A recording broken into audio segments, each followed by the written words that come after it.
अस्सलाम वालेकुम वरहमतुल्लाहि वबरकातुहू।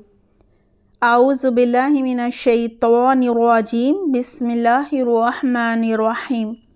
रब्बिश्रह ली सदरी व यस्सिर ली अमरी वहलुल उक़दतम मिन लिसानी यफ़क़हू क़ौली। रब्बि ज़िदनी इल्मा। अल्लाहुम्मा फ़क़िहना फ़िद्दीन। आमीन। प्यारे बच्चों, क्या हाल है आप सबके? उम्मीद करती हूँ खैरियत से होंगे। दिली दुआ है अल्लाह सुब्हानहू तआला आप सबको अपनी हिफ्ज़ बार में रखे। अल्लाह सुब्हानहू तआला लंबी बरकत वाली ज़िंदगी अता फ़रमाए। अल्लाह सुब्हानहू तआला ग्रामर को सीखना और इसके ज़रिए कुरान को समझना और उस पर अमल करना आसान फरमा दे। आमीन अल्लाहुम्मा आमीन। हमने पिछली दफ़ा हमज़ा की दो अक़साम पर बात की थी कि इसकी दो किस्में होती हैं हमज़ा की। पहली किस्म है हमज़ा असली, जिसका दूसरा नाम है हमज़ा क़तई। और अगर हमज़ा सवाल करने के लिए किसी लफ्ज़ में बिल्कुल शुरू में आ जाए तो फिर वो हमज़ा इस्तिफ़ामिया होता है। आज हम हमज़ा की दूसरी किस्म पर बात करेंगे जिसका नाम है हमज़ा वसली। इसको वसली क्यों कहा जाता है? वसली वसल से है और वसल का मतलब है मिलाना, यानी ये एक ऐसी हमज़ा है जो एक लफ्ज़ को दूसरे लफ्ज़ से मिलाती है और ये हमेशा लफ्ज़ के शुरू में आती है। और इसकी ये भी पहचान है कि ये हमेशा अलिफ की शक्ल में होती है, यानी हमज़ा की शक्ल में नहीं होती और खाली होती है, इस पर कोई हरकत नहीं होती। और इसके बाद हमेशा साकिन हर्फ आता है, ये भी इसकी पहचान है।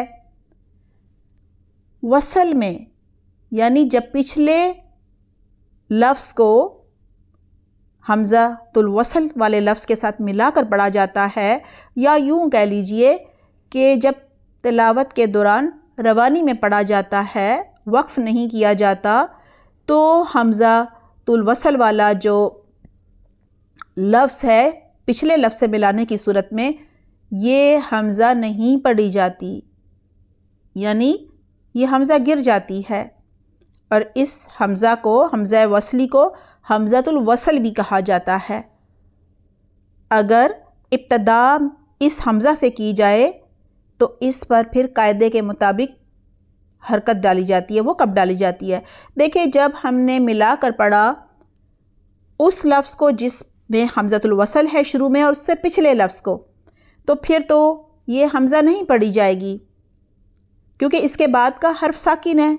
तो साकिन को तो हमेशा उस लफ्ज़ से मिलाया जाता है, उस हर्फ से मिलाया जाता है जिस पर हरकत होती है। तो इससे पहले जिस हर्फ पर हरकत होगी उसके साथ मिला लिया जाएगा। लेकिन अगर हम इसको अलग से पढ़ेंगे, जिस लफ्ज़ पर हमज़ातुल वसल है, हमज़ा वसली है, उसको अलग से पढ़ेंगे तो फिर इस पर हरकत आएगी। आपको अभी समझ आ जाएगी अगर समझने में मुश्किल हो रही है।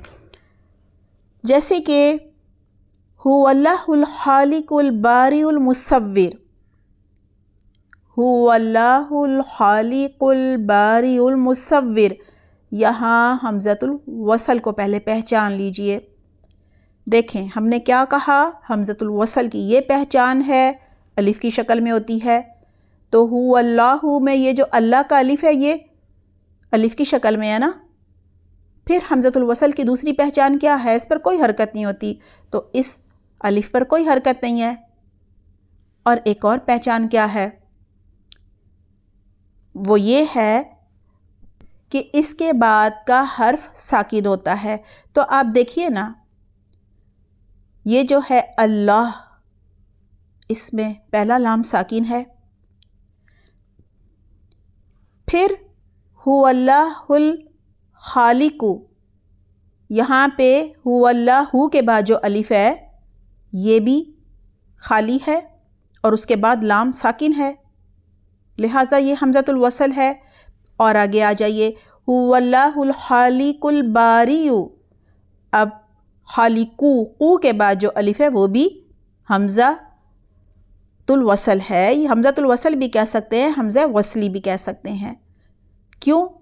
کیونکہ یہ بھی خالی ہے اور اس کے بعد والا حرف ساکن ہے۔ اور آگے آئیے، هو اللہ الخالق الباری المصور، یا کی جو پیش ہے اس کے بعد جو الف آ رہا ہے خالی ہے، کوئی حرکت نہیں ہے، اور اس کے بعد والا حرف ساکن بھی ہے، لہٰذا یہ جتنے الف ہم نے یہاں دیکھے ہیں 1 2 3 4، یہ چاروں حمزۃ الوصل ہیں۔ میں نے آپ سے کہا کہ جب ہم روانی میں پڑھیں گے، یعنی وہ لفظ جس پر حمزۃ الوصل آ رہا ہے شروع میں، اس کو پچھلے لفظ سے جوڑ کر پڑھیں گے تو یہ حمزۃ الوصل نہیں پڑھی جائے گی۔ ابھی پڑھ کے دکھاتی ہوں، هو اللہ الخالق الباری المصور، یہ الف نہیں پڑھیں گے۔ دیکھیں نا، هو اللہ، واو کو ہم نے لام سے جوڑ دیا، الف سے تو نہیں جوڑا، جوڑ ہی نہیں سکتے، ٹھیک ہے نا؟ تو هو اللہ الخالق الباری المصور سارے الف نہیں پڑھیں گے کیونکہ ہم جوڑ کر پڑھ رہے ہیں، روانی میں پڑھ رہے ہیں۔ اب اگر ہم هو اللہ الخالق یہاں پہ ہم وقف کر دیں، ٹھیک ہے، وقف کر دیا، هو اللہ الخالق، اب ہم آگے سے آیت کو پڑھیں گے تو کیسے پڑھیں گے؟ حمزۃ الوصل جو ہے، اب سمجھ نہیں آ رہی اس پر کیا حرکت لگانی ہے، کیسے پڑھیں؟ جب تک حرکت نہ ہو ساکن حرف کے ساتھ کیسے جوڑ سکتے ہیں؟ لام ساکن ہے نا، اس کو کیسے الف سے جوڑیں؟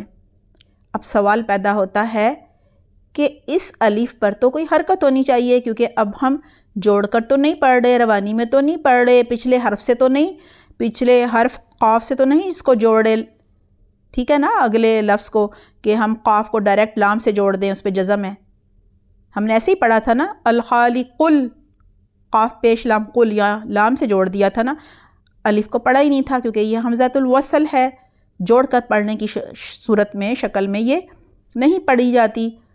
لہٰذا اب یہ سوال پیدا ہوتا ہے اس پر حرکت کون سی لگائی جائے؟ حرکت کون سی لگانی ہے اس پر انشاءاللہ ہم تفصیل سے اگلی دفعہ بات کریں گے۔ آج اتنا ہی ذہن نشین کر لیجئے کہ حمزہ کی 2 اقسام ہیں، نمبر 1 حمزہ اصلی اور نمبر 2 حمزہ وصلی۔ حمزہ اصلی پر حرکت پہلے سے موجود ہوتی ہے جو ہر صورت پڑھی جاتی ہے، اور دوسرا ہم نے دیکھا حمزۃ الوصل، یہ حمزہ ہمیشہ لفظ کے شروع میں الف کی شکل میں ہوتی ہے اور اس پر کوئی حرکت نہیں ہوتی، اور یہ حمزہ جب ہم روانی میں پڑھ رہے ہوتے ہیں، یعنی الفاظ کو جوڑ کر پڑھ رہے ہوتے ہیں، تو یہ نہیں پڑھی جاتی، یہ گر جاتی ہے۔ گر جاتی کا مطلب ہے نہیں پڑھی جاتی۔ البتہ جب وقف کر دیا جاتا ہے، جیسا کہ ہم نے وقف کیا، هو اللہ الخالق، یہاں وقف کر دیا، تو اب قاعدے کے مطابق، قاعدہ اگلی دفعہ سیکھیں گے کہ وہ قاعدہ کیا ہے، کہ اس کو ہم نے الباری المصور کہنا ہے یا الباری المصور کہنا ہے یا الباری المصور کہنا ہے، یعنی اس حمزۃ الوصل پر کیا حرکت لگانی ہے، یہ انشاءاللہ ہم اگلی دفعہ جانیں گے۔ آج بس اتنا ہی آپ جو ہے وہ اچھی طرح سے یاد کر لیجئے گا۔ اپنا خیال رکھیے گا۔ سبحانک اللہم و بحمدک، نشہد لا الہ الا انت، نستغفرک و نتوب الیک۔ والسلام علیکم ورحمۃ اللہ وبرکاتہ۔